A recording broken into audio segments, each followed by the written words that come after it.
जी महाराज उस राजा से दुख की बात पूछते हैं तो राजा की आंखों में आंसू आ जाते हैं। गोरखनाथ जी महाराज विचार करते हैं कि ये राजा दुखी है, इसको वरदान देना चाहिए। खल्ले भाई राजा, तूने भगवान की भक्ति करी और भगवान पर विश्वास किया है, तो मेरा हाथ में ये सत का चिमटा है और जिस पेड़ के नीचे तू बैठ करके भक्ति कर रहा है उस पेड़ के जा करके इस चिमटे का एक समेता मारो। गोरखनाथ जी महाराज उस चिमटे से उस आम के पेड़ के एक चमेटा मारते हैं। बताया जाता है कि वो आम का पेड़ हिलता है और हिलते उसमें एक आम टूट करके नीचे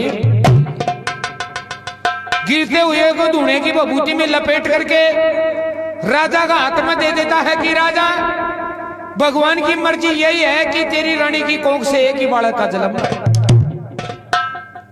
जा, ये आम तेरी रानी को दे देना, तेरी रानी इस आम को खा जाएगी और उसके बाद में गर्भवती। राजा बड़ी खुशी से उस आम को लेकर के आता है। बबूत में लिपटा हुआ उस आम को लेकर के राजा इंसरा रानी को ले करके देता है। इंसरा रानी उस आम को खा लेती है और बताया जाता है कि उसके अंतर आत्मा में गर्भ की आस हो जाती है। जब रानी महलों में बड़ी खुशी की लहर दौड़ जाती है, टाइम किसका इंतजार करता है, वो समय नजदीक आ जाता है कि जो वो रानी के गर्भ था उस गर्भ का जन्म हो जाता है। और जन्म ऐसे नक्षत्रों में पैदा होता है कि पूर्णमासी के दिन जन्म होता है और उस बच्चे का नाम विद्वान ब्राह्मण पतड़ों में देख करके दोनों लेख मिलाते हैं कि ये गोरखनाथ की विभूति का करामात है, पूर्ण काम किया है और इसका पूर्णिमा के दिन जन्म हुआ है। तो ब्राह्मण उस लड़के का नाम पूर्णी, पूर्ण नाम का वो बालक। राजा बड़ा खुशी हो जाते, मेरे पूर्ण नाम का बालक हुआ है। तो हे ब्राह्मण देव, मुझे ये बताया जाए कि कैसा नक्षत्र में पैदा हुआ है। तो ब्राह्मण कहते हैं कि राजा 12 साल तक के लिए इसके ऊपर सूर्य की धूप पड़ जाएगी तो तेरा वंश खत्म हो जाएगा, ये बाड़ा खत्म हो जाएगा। और अगर तू उसको 12 साल जिंदा रख लिया तो तेरा दुनिया में अमर नाम हो जाएगा। अब बोल तू क्या चाहता है? तो राजा कहता भाई यही तो है ना।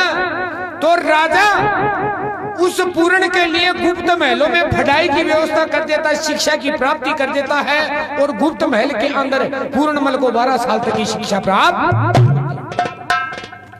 जब पूर्णमल गुप्त महल में फट रहा था, आसपास के जितने राजा महाराजा थे उनके राजकुमारियां, उन राजाओं की लड़की शादी योग्य हो जाती है तो वो विचार करते हैं कि राजा शंकर चक्र भूपाल का एक बेटा है, मेरी लड़की उसको जरूर।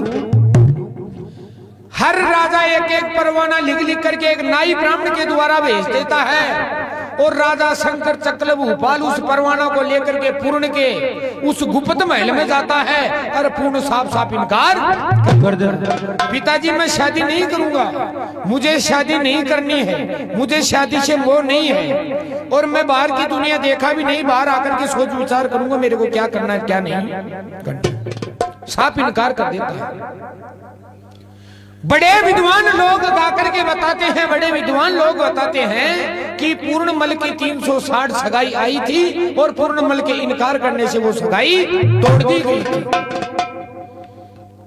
लेकिन एक सगाई ऐसी आ गई, कुसुम नगर का राजा, उसके राजकुमारी बड़ी सुंदर, बड़ी विद्वान और बड़ी सुशील लड़की थी।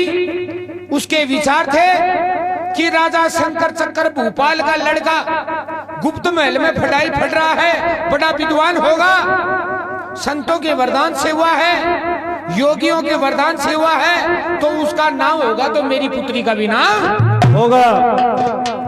लेकिन भी राजा कुसुम नगर का राजा फूल चक्र महाराज ने ये बात को मालूम छो कि बड़े जो भी परवानो जाए से ना भी परवाना न वो पूर्ण ठोकर मार वापिस किया क्या जाए। तो एक क्षत्रिय, जो क्षत्रिय राजा होते हैं उनको एक बोल मार दिया जाता है तो वो बोल का बदला लेने के लिए उस कसम को पूरी जरूर करता है। तो एक परवाना में बोल लिख देता है,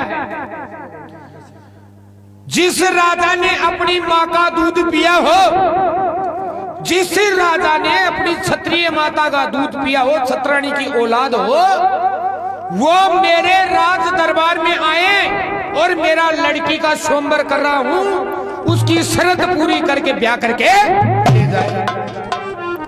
ये परवाना लिख करके किसको भेज दिया? पूर्ण के पिताजी को। वो परवाना आया था सिर्फ पूर्ण के लिए। राजा के विचार थे कि भाई मेरी लड़की ने पूर्ण ही ब्याहेगा, भाई क्षत्रिय का बोल चुकाने के लिए आएगा, पूर्ण ऐसे तो नहीं आएगा। गुप्त महल में जाता है राजा शंकर चक्र भूपाल, और जाते ही पूर्ण उसके भी ठोकर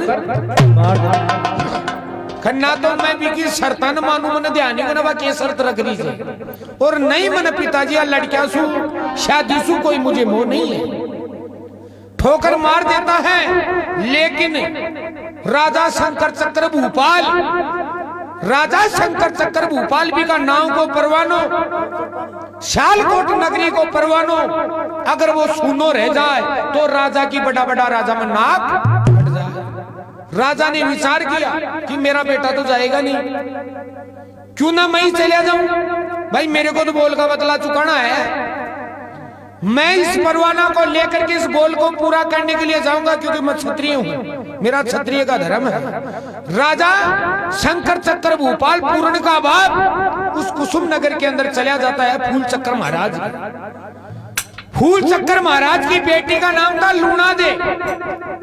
लूणा दे जब शादी की जो शर्त रखी, वहां पर खूब राजा बैठे थे, उस शर्त को कोई भी राजा पूरी नहीं कर पाया। लेकिन जो पूर्ण का पिताजी था राजा शंकर चक्र भूपाल, बिल्कुल बूढ़ापा आ गया था, नाड़ हलने लग गई थी, बिल्कुल बूढ़ा हो चुका था, सफेद बाल आ चुके थे शीश के ऊपर, दाढ़ी में, और शरीर के ऊपर बूढ़ापा भी दिखाई देने लग जाता है। तो राजा वहां पर बैठा। अब राजा विचार करता भाई अब तो मैं ही बचाऊं, लेकिन अगर इसका जवाब नहीं दिया तो वैसे छत्रीपण की नाक कटेगी। राजा उस लड़की का जवाब देता है और उस स्वयंवर को जीत करके उस लड़की को ब्याह करके उस बूढ़े राजा के साथ में वो 16 साल की लड़की ब्याह दी जाती है, क्योंकि वो तो एक वचनों का मामला था।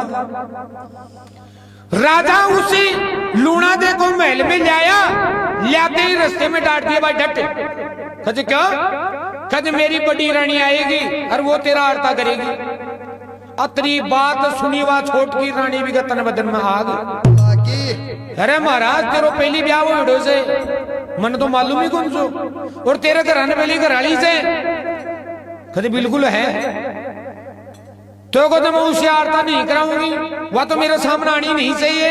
राजा आज से तेरा मेरा दो ही दरवाजा से, एक में मैं रह लूंगी, एक में दूर तेरी रानी। अरे से मैंने राख बचाओ तो भी रानी ने महल से दूर कर लो।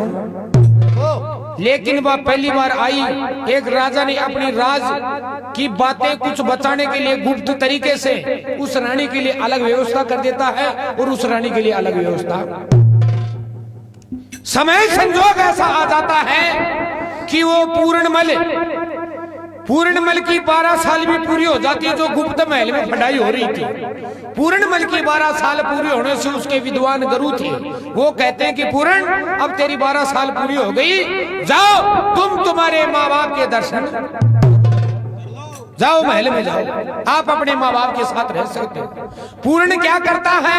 गुप्त महल से निकलता है और राजा का भेजा हुआ घोड़ा, बड़ा सुंदर घोड़ा, काठी सजाई हुई, सोने चांदी में जीर्ण सजी हुई, उस घोड़े के ऊपर पूर्ण बैठता है। और बैठते ही उधर वो छोटकी जो राजा की रानी थी वह महल के ऊपर खड़ी अपने केस सुखाती है, और एक पूर्णमल महल की तरफ आता है। तो जोगिया राज में आपको सुनाता हूँ किस प्रकार से।